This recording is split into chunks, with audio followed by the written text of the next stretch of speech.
যেটা দুর্নীতি নিয়ে অনেকেই কথা বলেছেন। দুর্নীতি রোধ করার জন্যই মাননীয় স্পিকার সুশাসন এবং রাজনৈতিক সংস্কারের প্রয়োজন ছিল, গণভোট বাস্তবায়নের দরকার ছিল।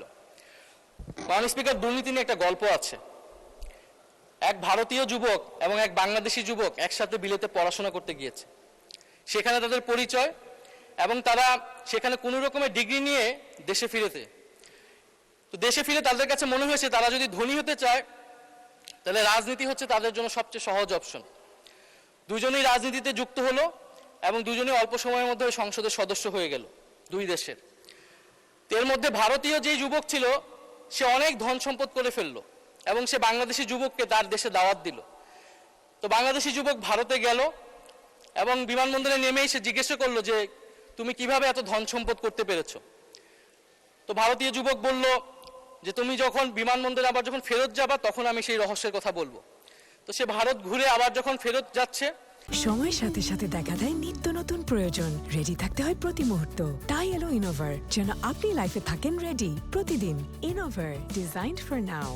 বিমানবন্দরে তখন রাস্তায় সে ভারতীয় যুবক নদীর উপরে একটা সেতু দেখাচ্ছে যে এই সেতুটা দেখছো, এই সেতুর অর্ধেক হচ্ছে আমার ধন সম্পদের উপর দাঁড়িয়ে আছে।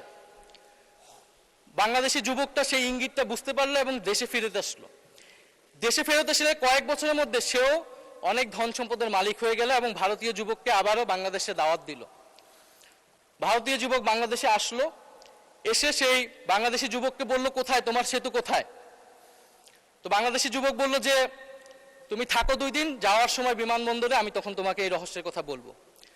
তো 2 দিন থেকে সে যখন বিমানবন্দরে আবার বিদায় দিতে জানাচ্ছে ভারতীয় যুবককে, তখন সে নদীর উপরে একটা সেতু দেখাচ্ছে যে ওই যে দেখছো সেতুটা, ওই সেতুটার উপরে আমার ধন সম্পদের উপরে সেতুটা দাঁড়িয়ে আছে। ভারতীয় যুবক বলল কোথায়, সেতু কোথায়। তখন বাংলাদেশি যুবক বলল তুমি যদি সেতু দেখতেই তাহলে তার আমার ধন সম্পদ এতটা হতো না। তো মাননীয় স্পিকার, বাংলাদেশের উন্নয়ন, মেগা প্রকল্প, মেগা প্রজেক্ট, এগুলোর মাধ্যমে ধন সম্পদ কিভাবে তৈরি হয়, আমলাতন্ত্র, রাজনীতিবিদ, ব্যবসায়ী চক্র কিভাবে ফুলে ফেপে বড় হয়েছে এটা আমরা জানি।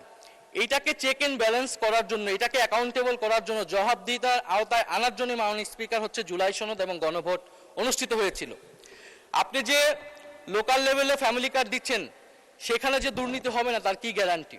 আপনি কিভাবে সেটা নিশ্চিত করবেন যে সেটা যার প্রাপ্য সে পাবেন? আপনি কি স্থানীয় প্রশাসনকে শক্তিশালী করেছেন?